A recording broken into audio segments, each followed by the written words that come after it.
حلقة النهاردة هي واحدة من حلقات السلسلة الأكثر سوداوية في التاريخ الحديث كله. واحدة من الحلقات الحساسة والمثيرة، والكلام فيها بيكون عرضة للنقد الكبير جدا. ولكن النهاردة هعرض لكم الموضوع من منظور مختلف بره الصندوق تماما وبكل حيادية، عشان نقدر في الآخر إن احنا نحدد إيه هو الرأي الصح وإيه الرأي الغلط. فما تنساش اللايك والسبسكرايب، ويلا بينا فلنبدأ. في منتصف القرن ال19 الميلادي، وبالتحديد عام 1864، بتتعرض إمبراطورية نابليون الثالث للتهديد بسبب واحد اسمه موريس جولي، واللي كان عبارة عن كاتب مسرحي كتب رواية بيسخر فيها من طموحات نابليون الثالث، وتنبأ بالمستقبل المظلم للإمبراطورية الفرنسية، وسماها حوار في الجحيم بين مونتسكيو وميكافيلي. وبكده خلينا نتقدم بالزمن شوية حوالي 39 سنة، بالتحديد عام 1903 في روسيا القيصرية بيتم إصدار وثيقة اسمها بروتوكولات حكماء صهيون، واللي استخدم فيها الكاتب رواية موريس جولي الفرنسية بالظبط، مع تغيير اسم نابليون لحكماء صهيون. العمل كان مهمته هي إلقاء اللوم على عدو واحد بسبب كل المشاكل السياسية اللي كانت بتحصل وقتها، واللي ما كانش معروف بالظبط وقتها مين كان السبب وراها. فالاختيار وقع على اليهود، لأن هم الأضعف والأسهل وقتها إن هم يتحطوا عليهم الاتهام. فبقينا واقفين قدام وثيقة 95% منها منسوخ حرفيا من رواية فرنسية، ده غير إنه تم إضافة أسماء وأماكن وتواريخ لجعل الأمور أكثر مصداقية. بالإضافة إن أول ما الوثيقة دي اتعملت اتنشرت في صحف معادية لليهود، وده خلاها تنتشر انتشار النار في الهشيم. ده غير إن روسيا وقتها كانت بتعاني من صراعات داخلية وثورات وحاجات بتحصل من ورا الستار. فلما تيجي للناس وتقول لهم إن في مؤامرة وإن اللي تسبب في كل ده هو اليهود اللي أصلا كانوا اوريدي مكروهين، أكيد هيصدقوا. هنري فورد، أغنى رجل في العالم وقتها وصاحب الثورة الصناعية، بيقرأ البروتوكولات وبيصدقها بالفعل، وبينشرها في جريدته عام 1920، فبيوزع 500,000 نسخة.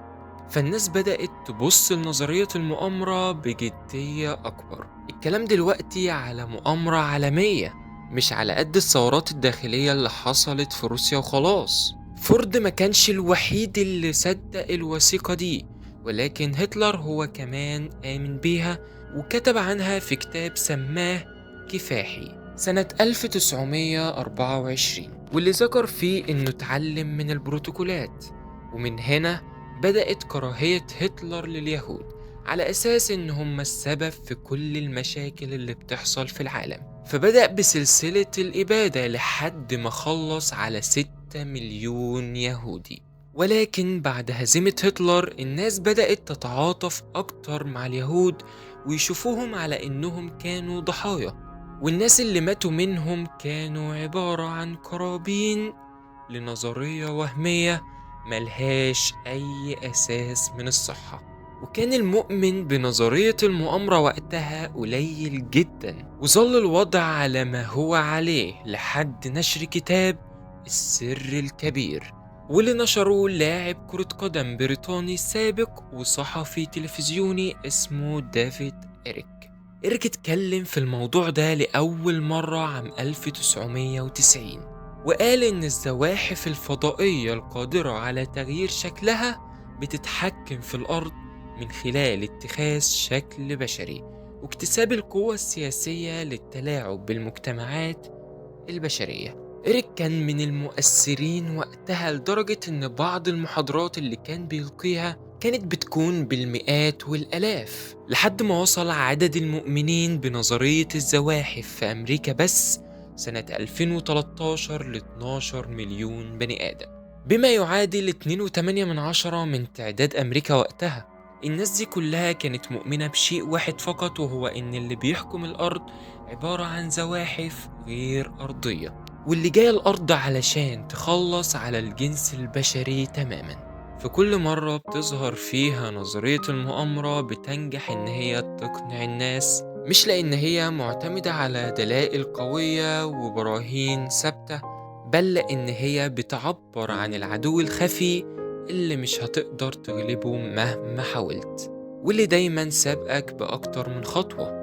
أنا هنا مش جاي أقولك صدق نظرية المؤامرة أو ما تصدقهاش، كل واحد حر في طريقة تفكيره. ولكن ماذا لو المؤامرة الحقيقية هي جعلك تصدق إن في نظرية مؤامرة من الأساس؟ بمعنى إن نظريات المؤامرة نفسها ممكن تكون جزء من مؤامرة لتشتتنا عن العدو الحقيقي الغير معروف لينا حتى الآن. فإيه رأيك؟ حتى لو انت من المؤمنين بنظريات المؤامرة، انا متأكد ان انت دلوقتي بدأت تشك الشيء اللي انت كنت مؤمن بيه. وبكرر تاني، انا هنا عشان اعرض لك كل حاجة قدامك، وانت ليك الحرية ان انت تؤمن بالشيء اللي تراه ان هو صح. ولو وصلت لحد هنا فاكتب لي كومنت قولي عايز الحلقة الجاية عن ايه. وفي النهاية ما تنساش اللايك والسبسكرايب، والسلام.